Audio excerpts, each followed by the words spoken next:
The email notification had barely faded from Malcolm Davis's screen when his phone buzzed.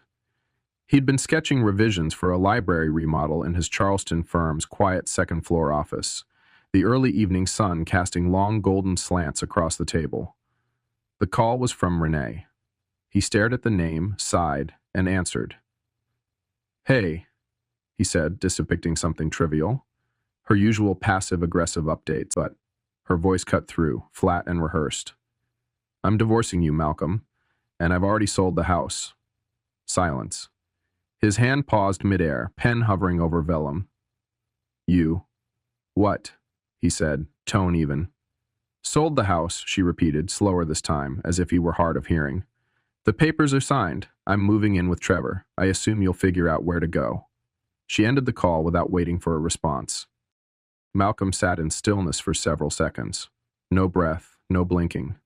Then, as if an internal switch flipped, he leaned back and whispered, "She has no idea." The smugness in her voice didn't cut him the way she'd probably hoped. If anything, it solidified something. Renee, always obsessed with control, thought she'd pulled off a final checkmate. She'd delivered the blow expecting devastation, expecting him to beg, to fight. But what she didn't know was that months ago, during a mortgage refinancing, Malcolm had moved the deed into his name alone. Renee had signed the paperwork in a hurry, more focused on her phone than the legal jargon. "She never reads the fine print," he muttered. He stared out the window, watching the wind stir the Spanish moss on the oaks outside. There was no yelling, no panic, just a quiet gathering storm behind his eyes. She believed she had taken everything, home, dignity, power. But she hadn't taken the one thing that mattered most, the truth. And when that truth unraveled, it wouldn't just sting, it would burn. He reached for his phone again, not to call Renee, but to text someone who actually mattered now. "Alyssa, I need to talk, tonight." Long before the call, Malcolm had felt something quietly rotting beneath the polished surface of his marriage. At first, it was subtle. Reenie's missed dinners explained away by late inventory counts at her boutique, the way her phone was always face down, the casual coldness when he asked if something was wrong. But the cracks widened steadily over the past 2 years. He remembered the Christmas party where she spent more time laughing with her assistant than speaking to him, and the vacation to Asheville where she feigned migraines each night, retreating to her ills while he sat alone on the porch with his wine and suspicion. Even then, he hadn't wanted to admit what was happening. Malcolm had always been deliberate, loyal, and quietly hopeful, qualities that made him a great architect but a terrible reader of betrayal. Renee, with her vibrant energy and disarming smile, had once made him feel like the luckiest man in Charleston. They'd renovated the house together, a labor of love that became, in his mind, the anchor of their shared dreams. But somewhere along the way, that dream became hers alone. He saw it now in hindsight, clear as a blueprint. The deflections when he brought up finances, her irritation when he suggested counseling, her obsession with Trevor Lang's restaurant expansion posts on social media. Still, he had told himself it was just a phase, that couples go through seasons, that love could survive distraction. Now he understood the truth. He hadn't lost her suddenly. He had been losing her for years, one omission, one lie, one excuse at a time. That realization didn't break him. It crystallized something instead. He had tolerated too much, excused too much. And now Renee was going to learn exactly who she had underestimated. Renee had always been bold, confident to the point of carelessness. That same arrogance became her downfall. Months earlier, Malcolm had initiated a refinancing process to lock in a lower interest rate on their mortgage. At the time, Renee was too distracted with the launch of her boutique's online store to pay much attention. She'd skimmed the documents and signed wherever the sticky flags indicated, barely asking a question. What she failed to notice, and what Malcolm had quietly ensured, was a title amendment transferring full ownership of the home solely to his name. It was legal, it was clean, and it was her signature that had made it possible. At the time, he'd filed it away not as a power move, but as a precaution, a quiet act of self-preservation he hadn't known he'd need. Until now. That evening, Malcolm met with Alyssa Moore in her downtown office, just as the street lamps outside began to flicker on. The moment he explained what had happened, her eyebrows lifted. She really said she sold the house? He nodded. Alyssa pulled the deed from her file drawer and flipped it toward him. Then she's going to be very disappointed. This house has been in your name for 6 months. Any transaction she initiated is invalid. Fraudulent, actually. The words sat heavy between them, but not unpleasantly. Malcolm let it settle, then asked, "Can we stop it?" Alyssa grinned. "Oh, we can do more than stop it. We're going to shred her little fantasy." Together, they drafted an official notice to the supposed buyer and a cease and desist letter for Renee, clearly outlining the illegality of any real estate transaction made without his consent. Alyssa added a line about potential criminal charges if funds had been exchanged. "You're not just in the right here," she said, closing her laptop.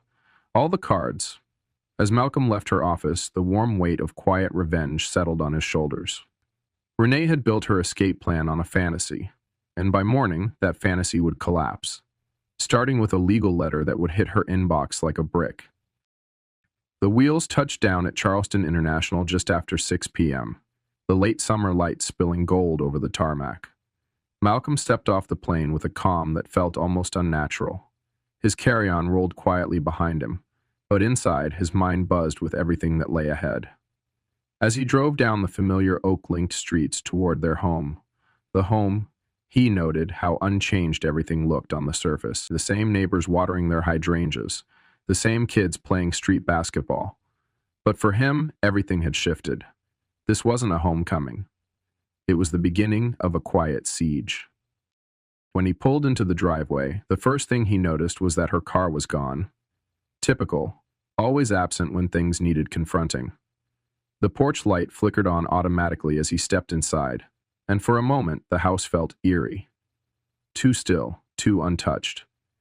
Her jacket still hung by the door, her favorite coffee mug was on the counter. A shoe poked out from beneath the entryway bench. Malcolm set his bag down, letting the silence wrap around him like a familiar ghost. He walked through each room deliberately, eyes scanning every detail, not out of nostalgia, but strategy. He retrieved the file folder from his home office that held the deed, the refinance paperwork, and the notarized title transfer. Every document was crisp, dated, signed, bulletproof. He laid them out across the dining table like chess pieces. "You thought I'd panic," he said softly to the empty room. "He thought I'd be gone before you ever had to face me." But now she would have to. And when she walked through that door next, arms draped around her new boyfriend, thinking she'd won, Malcolm would be ready. Not to scream, not to beg, but to dismantle her illusion, one legal fact at a time. It happened just after noon on Saturday. Malcolm had been expecting it, the casual stroll through the front door like they still belonged there. Sure enough, the lock clicked, the door creaked open, and in swept Renee, in designer sandals. Her arm laced through Trevor Lang's like some glossy magazine spread had come to life. She didn't even look around, just dropped her bag on the entryway bench like it was still hers. "Rev, can you believe she left those curtains up?" Renee scoffed. Malcolm stepped out from the kitchen, calm, collected, arms folded across his chest. "You mean here," he said flatly. "Welcome home." Renee blinked, caught off guard, but quickly recovered. "Malcolm, didn't expect you back this early." Trevor, tall and tan with a smug smile, extended his hand. "Hey man, guess this is a little awkward, huh?" Malcolm ignored the gesture. "You might want to take your shoes off," he said, voice even.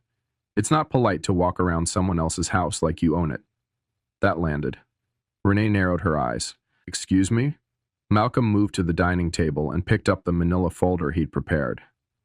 "The deed's been in my name for 6 months, signed, sealed, and recorded. You should really read things before signing them." "Renee." Trevor looked at her. "Wait, you said you sold it," she stammered. We signed the listing papers with the agent." "Which is legally meaningless," Malcolm cut in. "Because you don't own the property. And any money you've promised Trevor or spent, that's a fraud case waiting to explode." Her mouth opened, then closed. Trevor took a step back. "You lied to me?" he said under his breath. "All of this?" Malcolm leaned in slightly. "This house is mine. You're trespassing. I suggest you leave, while I'm still in a generous mood." Trevor didn't argue. He turned to Renee, furious. You dragged me into this? Malcolm stood still as they fumbled toward the door. He didn't raise his voice. He didn't need to. The truth had done all the heavy lifting. By Monday morning, Malcolm and Alyssa had moved from defense to offense. The first order of business was nullifying any illusion of legitimacy Renee had tried to create. Alyssa drafted a formal letter addressed to the would-be buyer, informing them that the sale was invalid due to Renee's lack of legal ownership. The response was immediate: shock, frustration, and a swift withdrawal from the deal. The buyer had already wired a deposit, non-refundable on paper, but now ammunition in a potential fraud investigation. Alyssa added that to the growing list of Renee's missteps. If she touched that money, Alyssa said, her tone clinical, we have enough to push for criminal charges. They also filed a cease and desist order, barring Renee from entering or attempting to represent the property in any way. Malcolm was no longer reacting. He was controlling the board. In every move she made, he saw the recklessness, the entitlement, the assumption that he'd always roll over to keep the peace. But those days were done. Now he had the documentation, the lawyer, and, most importantly, the truth on his side. When Renee texted later that day, it was a jarring shift from smugness to panic. We need to talk. This has gotten out of hand. Malcolm didn't reply. Alyssa advised against it. Let her feel the fallout. She was counting on you to collapse. The longer you hold the line, the faster she loses control. Malcolm nodded, feeling the weight of years of emotional manipulation lift slightly from his shoulders. Every step she took to regain power only buried deeper in consequences. What she had mistaken for silence had always been strategy. And now, the law was backing him. For the first time in their marriage, Malcolm wasn't outmaneuvered. He was the one holding the pen. The house felt foreign at first, like a battlefield after the war, still echoing with the ghosts of arguments and empty apologies. But slowly, Malcolm began to reclaim it, piece by piece. His first act was boxing up everything that bore Renee's fingerprints. Her floral throw pillows, the canvas print of Italy she never visited, the set of crystal vases she insisted made the dining room presentable. His best friend Joel showed up one evening with 2 six-packs and a pair of gloves. You sure you don't want to burn this stuff? Joel joked, holding up one of Trevor's abandoned protein shakers. Malcolm chuckled for the first time in days. Tempting, but fire leaves a smell. I'm going for clean. They spent hours reorganizing the space, not just physically but spiritually. Malcolm opened the windows and let in the salty Charleston air, then rearranged the furniture, stripped down the walls, and painted the master bedroom a soft, calming gray. The kitchen, once a place of tension, became his sanctuary. He put up his grandmother's recipe frame. He added a speaker for music. The home began to breathe again. More than just a remodel, this was an exorcism. Every change reflected a man reclaiming his life, not just his square footage. What was once a shared space soaked in secrets became a declaration of freedom. The silence, once oppressive, now felt restorative. Malcolm could finally hear his own thoughts again without her voice dominating the air. He didn't need anyone's permission to exist here. This house was no longer a stage for Renee's performances or power plays. It was his again.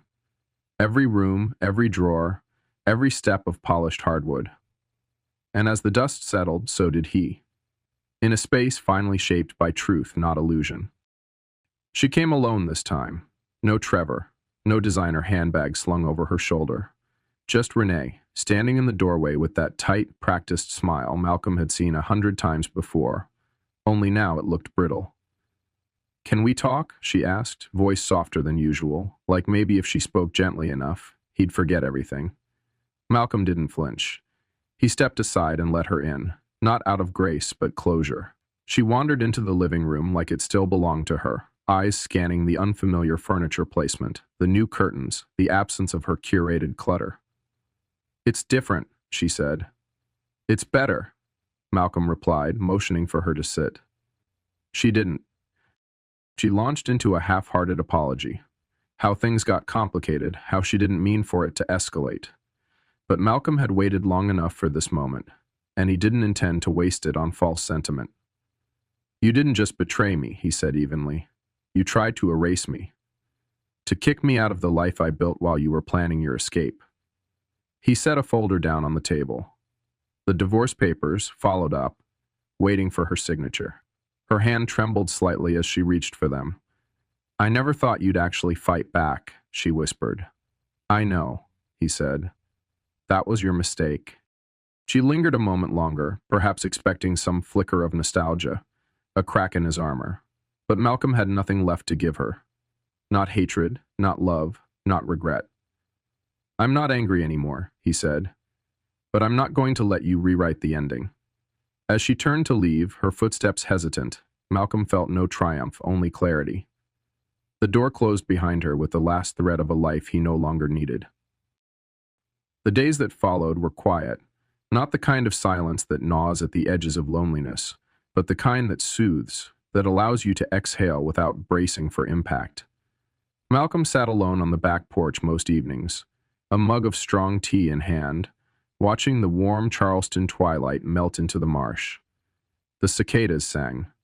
The breeze rustled through the live oaks.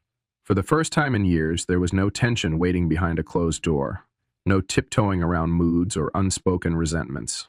Just peace. Pure, uncomplicated peace. He thought about how close he'd come to losing all of this, his home, his dignity, even his sense of self.